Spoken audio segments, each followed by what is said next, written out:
चलो बेटा स्टार्ट करें। तो आज हम साइटोलॉजी की जो चौथी क्लास है उसके अभी तीसरी भी डल गई है, उस पर देख लेना। तो लगभग 100 से अधिक साइटोलॉजी के एमसीक्यूज हो गए हैं आप लोगों के। अगर आप लोग पेपर देने जाओगे ग्रुप 5 का, एनएचएम का या कोई सा भी, और अगर उसमें साइटोलॉजी के क्वेश्चन बन रहे होंगे तो इनसे बाहर कोई भी क्वेश्चन नहीं जाएगा, इस बात की गारंटी है। क्योंकि इसके अलावा कुछ है ही नहीं, उसमें कुछ बचा ही नहीं। जितना गहरा से गहरा और जितना उथला से उथला जितना था सब ढूंढ ढांड के इसमें डाल दिया गया है, सब समाहित है। तो अब ये अपनी साइटोलॉजी की अंतिम होगी, इसके बाद हिस्टोपैथोलॉजी और जितने अलग अलग पोर्शन है माइक्रोबायोलॉजी के, जैसे सीरियोलॉजी हो गया, वायरोलॉजी हो गया, बैक्टीरियोलॉजी हो गया, है ना, साइट जो भी पोर्शन है पैरासाइटोलॉजी, तो उनके अब अपन एमसीक्यूज को डिस्कस करेंगे। ठीक है, तो माइक्रोबायोलॉजी भी आप लोगों की क्लियर हो जाएगी। फिर उसके बाद जो भी पोर्शन बचा हुआ रहेगा, असिस्टेंट वाला, चाहे लैब असिस्टेंट वाला, चाहे आपका केमिस्ट्री का पोर्शन हो, चाहे फिजिक्स का हो, चाहे बायोलॉजी का हो, उसको भी डिस्कस करेंगे एग्जाम से पहले पहले। तो जो लोग अगर एग्जाम दे रहे होंगे तो वो दे पाएंगे एग्जाम में, कम से कम कुछ तो नंबर ला पाएंगे, हो सकता है हो जाए। वैसे तुम लोगों का टारगेट तो लैब टेक्नीशियन का होगा, लेकिन ठीक है, कोशिश यही करनी है अपन को कि जो भी पेपर आए अपने सामने वो निकलना चाहिए, चाहे एन कैन प्रकार एन। तो चेहरों पे मुस्कान बना के रखें और तैयारी को सुदृढ़ बना के रखें। चलो करें स्टार्ट, बताना आंसर करना फिर, ठीक है। चलो बताओ, पहला क्वेश्चन है, विच organelle is known for its role in cell digestion and recycling। मतलब कौन सा अंग कोशिका पाचन और पुनः चक्रण में अपनी भूमिका के लिए जाना जाता है। ऐसा कौन सा अंग है जो पुनः चक्रण और पाचन के लिए अपनी भूमिका, उसकी भूमिका जो है पुनः चक्रण और पाचन का है, कोशिका के अंदर का अंग। पहला है पेरोक्सिसोम, दूसरा है लाइसोसोम, तीसरा है माइटोकॉन्ड्रिया और चौथा है राइबोसोम। क्या होगा इसका सही उत्तर बताओ। ऐसा कौन सा अंग है जो कोशिका के अंदर पाचन और पुनः चक्रण के लिए जाना जाता है? सोचो, बहुत बार अपन इस क्वेश्चन को सॉल्व भी कर चुके हैं। बताओ क्या होगा, गैस करो। Option B, option B lysosome. बेटा 10 बार बोल चुका हूं, कोशिका के अंदर लाइसोसोम का काम क्या होता है, कोई भी ऑर्गन, इसके अंदर ऐसा कोई भी तत्व ऐसा पड़ा हुआ है जो सड़ गया है, गल गया है, या इसका अब काम खत्म हो गया है और ये कोशिका के अंदर गंदगी फैला रहा है, तो लाइसोसोम क्या होता है, ये पूरे उसका लाइसोसोम का यही काम है कि ये आएगा, उसको खाएगा, खत्म करेगा, उसको पाचन करने का काम करेगा, कोशिका के अंदर सफाई बना के रखेगा, खा के और खत्म करने का काम लाइसोसोम का है। ठीक है, याद रखना, कोई भी कोशिका के अंदर पाचन या पुनः चक्रण से रिलेटेड कोई भी बात आए, आंखें बंद करके सीधे बोल देना लाइसोसोम। कोई पूछे ऑर्गन को खाने का कौन काम करेगा, ऑर्गन का भक्षण, अंगों का भक्षण कौन करता है, तो अंगों का भक्षण तभी होगा जब वो किसी काम के नहीं होंगे। ठीक है, और वो करेगा कौन? लाइसोसोम। चलो अगला देखते हैं। अगला है, which of the following is not a function of the plasma membrane. मतलब निम्नलिखित में से कौन सा प्लाज्मा झिल्ली का कार्य नहीं है, प्लाज्मा झिल्ली का कार्य कौन सा नहीं है, ये बताना है। ठीक है, पहला ऑप्शन है regulate entry and exit of substances. मतलब ये निर्धारित करती है कि कौन से सब्सटेंसेस अंदर आने हैं, कौन से सब्सटेंसेस बाहर जाने। दूसरा है act as a physical barriers. क्या यह फिजिकल बैरियर्स की तरह काम करती है, रोक लगाने का काम करती है। तीसरा है सिंथेसाइजिंग प्रोटीन। क्या यह प्रोटीन को सिंथेसाइज करने का काम करती है। चौथा ऑप्शन है facilitate communication with other cell. क्या यह दूसरी सेल से संबंध बनाने का काम करती है, दूसरी सेल से क्या होगा इसका सही उत्तर? कौन सा बोल रहे हो? चलो option C is the right answer. ये क्योंकि ये कौन करता है? राइबोसोम करता है। जो प्रोटीन सिंथेसिस का काम होता है वो कौन करता है? राइबोसोम करता है। लाइसोसोम क्या काम करता है? भक्षण का, सफाई करने का काम करता है। ठीक है, प्रोटीन का सिंथेसिस हमेशा राइबोसोम में होता है, तो ये प्लाज्मा झिल्ली का काम नहीं है। चलो अगला देखते हैं। The area of the cell where ribosome are synthesize is the, यानी कोशिका का वह क्षेत्र जहां राइबोसोम संश्लेषित होते हैं। राइबोसोम क्या होते हैं? संश्लेषित होते हैं। पहला साइटोप्लाज्म, दूसरा न्यूक्लियस, न्यूक्लियोल्स, तीसरा है न्यूक्लियस और चौथा है गोल्जी एपरेटस। क्या होगा इसका सही उत्तर? Option C nucleus, option D, option B nucleolus is the right answer. Ribosome जो होते हैं ये न्यूक्लियोल्स में संश्लेषित होते हैं। ध्यान रखना, राइबोसोम का संश्लेषण न्यूक्लियोल्स में होता है। ठीक है, चलो अगला क्वेश्चन देखते हैं। विच of the following is not a function of the cytoskeleton, मतलब निम्नलिखित में से कौन सा साइटोस्केलेटन का कार्य नहीं है? पहला support and shape the cell, दूसरा है transport materials within the cell, तीसरा है फैसिलिटेट सेल डिवीजन और चौथा है स्टोर न्यूट्रिएंट्स। क्या होगा इसका सही उत्तर? साइटोस्केलेटन का काम क्या होता है? नहीं है तो वही काम क्या होता है तो वो पता चल जाएगा कि ये काम है, और जो इसमें ऐसा क्वेश्चन आया कि नहीं है तो फिर कौन सा होगा? ये तो सबसे मुख्य काम है साइटोस्केलेटन का, सपोर्ट देना और शेप देना। बताओ, स्टोर न्यूट्रिएंट्स, डी ऑप्शन बोल रहे हो, बताओ क्या होगा? चलो option D is the right answer. ये साइटोस्केलेटन किसी भी तरीके के न्यूट्रिएंट्स को स्टोर करने का काम नहीं करता है। बाकी सेल डिवीजन में ये भाग लेता है, ये ट्रांसपोर्ट मटेरियल्स को सेल के अंदर बाहर करता है, ये सेल को शेप और आकार जो उसका होता है सपोर्ट देने का भी काम करता है साइटोस्केलेटन। अगला क्वेश्चन देखो, What is the role of the mitotic spindle during cell division? कोशिका विभाजन के दौरान माइटोटिक स्पाइंडल की क्या भूमिका होती है? पहला ऑप्शन देखो, अरे यार साला चोट हो गई। चलो अब ठीक है। To organize the chromosome for division, to carry nutrients to the daughter cells, to regulate cell growth, to break down the nuclear membrane. तो इसका काम क्या होता है? To organize the chromosome for division. ये किसका काम होता है? माइटोटिक स्पाइंडल का। माइटोटिक स्पाइंडल के बारे में मैं कई बार बता चुका हूं, 100 बार कम से कम अपने जब भी अपन पढ़ रहे हैं उसमें माइटोटिक स्पाइंडल का आया होगा। बार बार रिपीट हो रहा है क्योंकि ये इंपॉर्टेंट क्वेश्चन है, समझ गए? अगला देखें, अगला क्वेश्चन है the semi fluid substance that fills the cell and supports the organelle is known as, वह अर्ध तरल पदार्थ जो कोशिका को भरता है और कोशिकांगों को सहारा देता है कहलाता है। क्या कहलाता है वो? अरे यार ये क्या हो रहा? साइटोसोल, न्यूक्लियोप्लाज्म, मैट्रिक्स या स्ट्रोमा? तो इसका सही उत्तर होगा साइटोसोल। इसमें ये एनिमेशन गड़बड़ लग गए हैं इसलिए हो रहा होगा ये। Cytosol is the right answer. ठीक है, साइटोसोल क्या करता है? ये ऐसा अर्ध तरल पदार्थ होता है, यानी आधा तरल पदार्थ होता है जो क्या करता है? कोशिकाओं को भरने का काम करता है, कोशिकांगों को सहारा देता है। उसी में सारे कोशिकांग तैरते रहते हैं, उसी में रहते हैं। वो एकदम तरल नहीं होता, पानी की तरह नहीं होता, हल्का चिपचिपा शक्कर के सीरे की तरह होता है। अगला क्वेश्चन देखते हैं, Which of the following is a function of the Golgi apparatus? निम्नलिखित में से कौन सा गोल्जी उपकरण का कार्य है? कौन सा काम है? हाँ इस बार नहीं आया। Option A sorting and packaging proteins, दूसरा है प्रोटीन सिंथेसिस, तीसरा है राइबोसोम प्रोडक्शन, चौथा है एनर्जी प्रोडक्शन। क्या होगा सही उत्तर? क्या होगा सही उत्तर?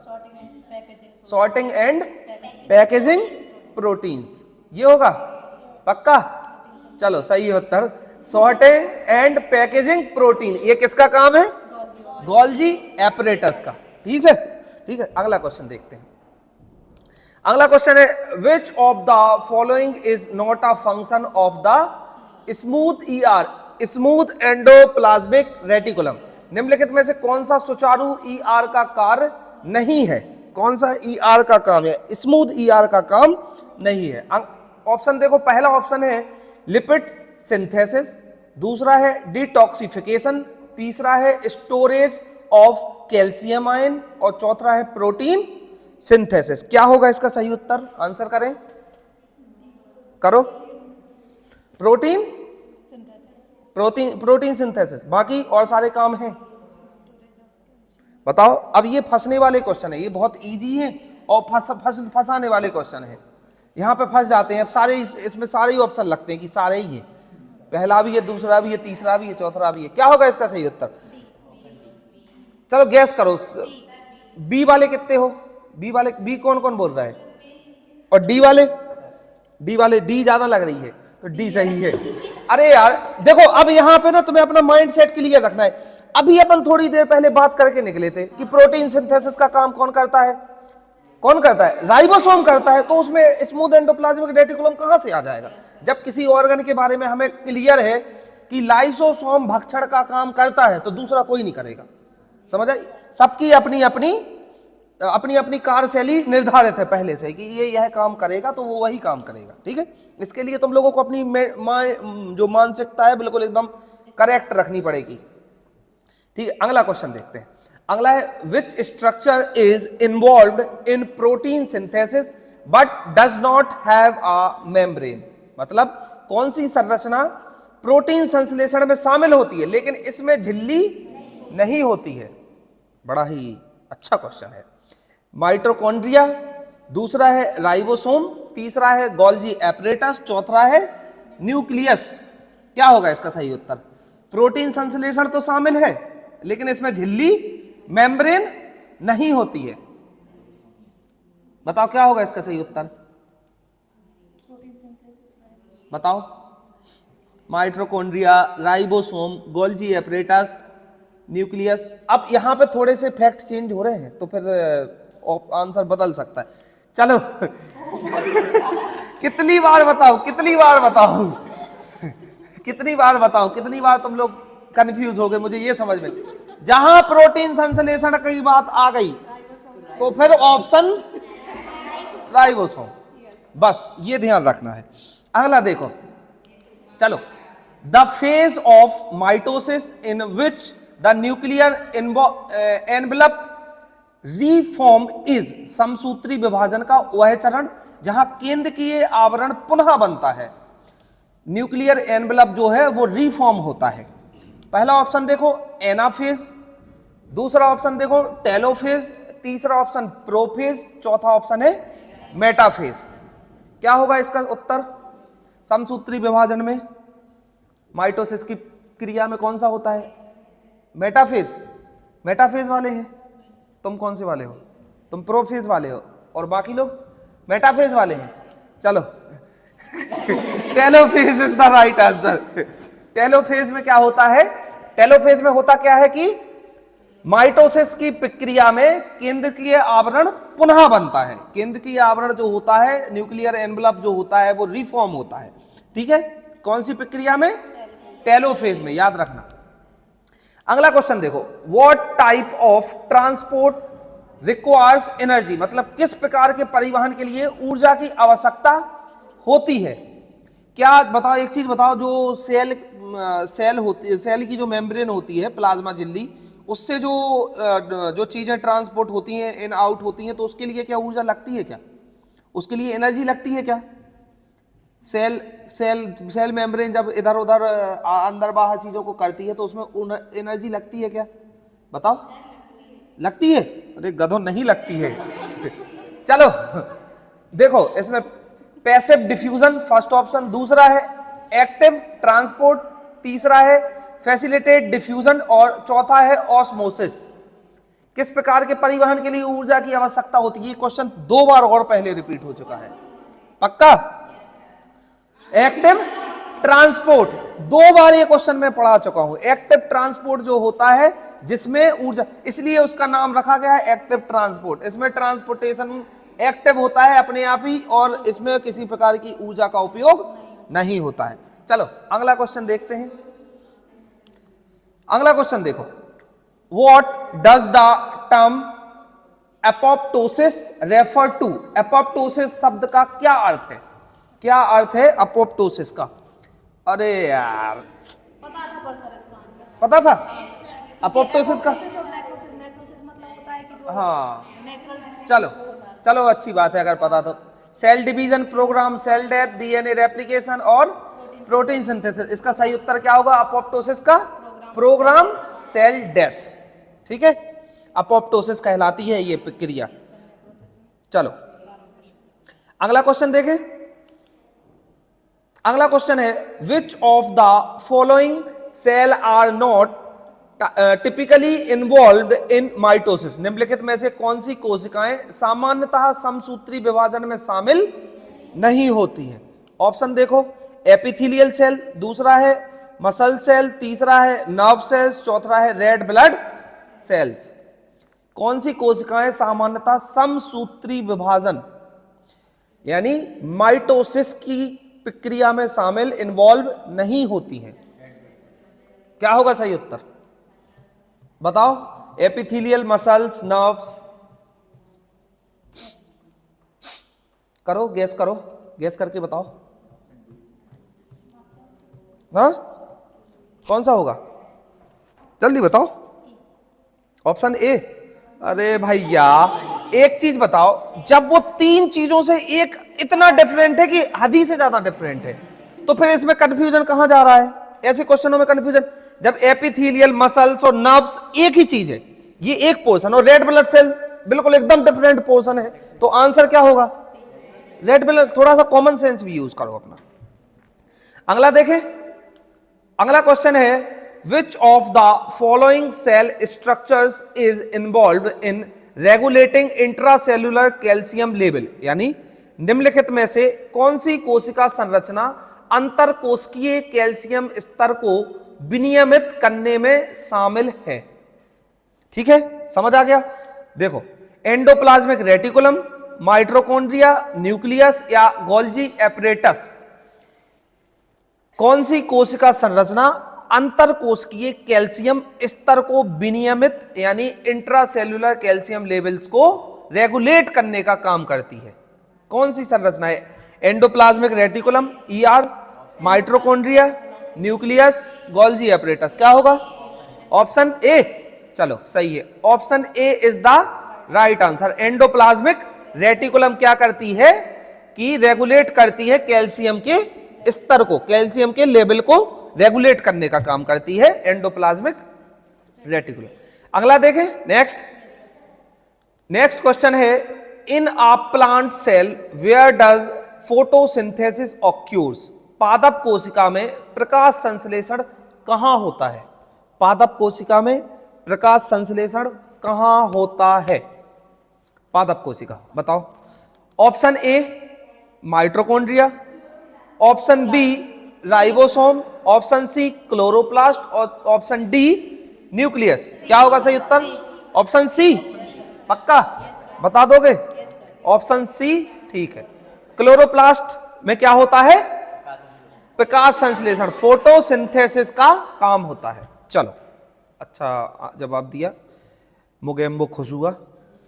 अगला क्वेश्चन है which of the following is not part of the cell's internal framework. निम्नलिखित में से कौन कोशिका के आंतरिक ढांचे का हिस्सा नहीं है? इस पे बहुत ध्यान रखा करो, इस पे ध्यान रखा करो। ठीक है, पहला है माइक्रोट्यूब्यूल्स, दूसरा है न्यूक्लियोट्स, तीसरा है एक्टिन फिलामेंट, चौथा है इंटरमीडिएट फिलामेंट्स। अब फंसे इस क्वेश्चन में, अब नहीं बनेगा। दौड़ाइए अपने दिमाग का घोड़ा कि गधे हैं, दिमाग के अंदर घोड़े हैं कि गधे हैं? क्या होगा इसका सही उत्तर? कोशिका में आंतरिक ढांचे का हिस्सा नहीं है। माइक्रोट्यूब्यूल्स, न्यूक्लियोइड्स, एक्टिन फिलामेंट्स और इंटरमीडिएट फिलामेंट्स। क्या होगा? क्या गैस कर रहे हो? गैस ही कर सकते, इसमें तुक्का चलेगा। सी वाले कितने हो? दो ही। और कौन सा बोल रहे थे? डी वाले कितने हो? Intermediate. Option B is the right answer, nucleoid. दोनों ही गलत है, सी बी और डी बी। न्यूक्लियोट्स क्या होते हैं? आंतरिक ढांचे का हिस्सा नहीं होते हैं। चलो अगला क्वेश्चन देखो। चलो अगला देखो, विच of the following is an example of passive transport, निम्नलिखित में से कौन सा निष्क्रिय परिवहन का उदाहरण है, निष्क्रिय परिवहन का उदाहरण है। एंडोसाइटोसिस ऑप्शन ए, दूसरा है osmosis option B, option C है एक्टिव ट्रांसपोर्ट और ऑप्शन डी है फैगोसाइटोसिस। क्या होगा सही उत्तर, निम्नलिखित में से कौन सा निष्क्रिय परिवहन का उदाहरण है, निष्क्रिय परिवहन का क्या उदाहरण है, एंडोसाइटोसिस, ऑस्मोसिस, एक्टिव ट्रांसपोर्ट या फैगोसाइटोसिस। क्या होगा सही उत्तर, option C active transport, osmosis is the right answer. ये क्या है, निष्क्रिय परिवहन का उदाहरण है। गधे ही हो रे। अगला देखें, नेक्स्ट क्वेश्चन जी बताइए। अगला देखो, what is the function of the plasma membrane in the cell, कोशिका में प्लाज्मा झिल्ली, बहुत ही रद्दी क्वेश्चन है, ठीक है। प्लाज्मा झिल्ली का कार्य क्या है, to allow communication between cell, दूसरा है to act as a barrier controlling entry and exit of substances, to synthesize protein, to store genetic materials. क्या होगा सही उत्तर, पक्का? क्या यह to allow communicate between cells ये काम नहीं करता, पक्का? बताओ, एकदम कॉन्फिडेंट रहो। अगर जो आंसर तुम्हारे दिमाग में एक बार में क्लिक किया, देखो हाँ चलो चलो सही है उत्तर। अब सुनो, अब तुम लोग यहां पे कंफ्यूज, जब तुम लोग क्वेश्चन पढ़ रहे हो हमेशा एक चीज की गांठ बांध लो अपने दिमाग में। जब तुम लोग कभी क्वेश्चन को आंसर करने के लिए बैठे हो और तुम लोग देखोगे कि जैसे ही तुमने क्वेश्चन पढ़े, ऑप्शन पढ़ा और पहले नंबर पे जो आंसर क्लिक किया, तुम उसको लगा दो और फिर भूल जाओ, क्योंकि जो एक बार में क्लिक कर जाता है ना वो सही होता है उत्तर, मोस्ट ऑफ द टाइम वो सही होता है, नहीं तो फिर दोबारा से जब उस पर विचार मंथन करते तो गलत आंसर करके आते, ठीक है। तो कोशिका में प्लाज्मा झिल्ली का काम होता है to act as a barrier, यानी ये बैरियर्स लगाने का काम करती है, रोक टोक का काम करती है, कंट्रोलिंग एंट्री और एग्जिट, मतलब एंट्री और एग्जिट पे कंट्रोलिंग करती है। चलो अगला क्वेश्चन देखें।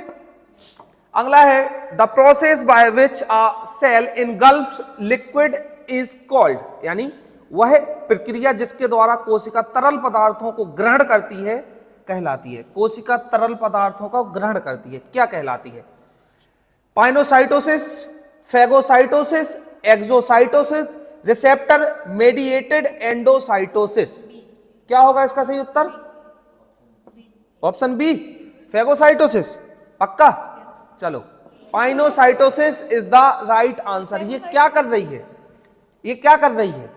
फैगोसाइटिस में खाने की प्रक्रिया कहलाती है और इसमें ये ग्रहण कर रही है, कोशिका तरल पदार्थों को ग्रहण कर रही है, तो ये क्या कहलाएगी? पाइनोसाइटोसिस। अगला क्वेश्चन है, the structure that connects to sister chromatids is the, दो बहन क्रोमोटिडों को जोड़ने वाली संरचना है, कौन सी है? Centrosome, centromeres, kinetochore and nucleus. क्या होगा इसका सही उत्तर? काइनेटोकोर। क्या होगा इसका उत्तर?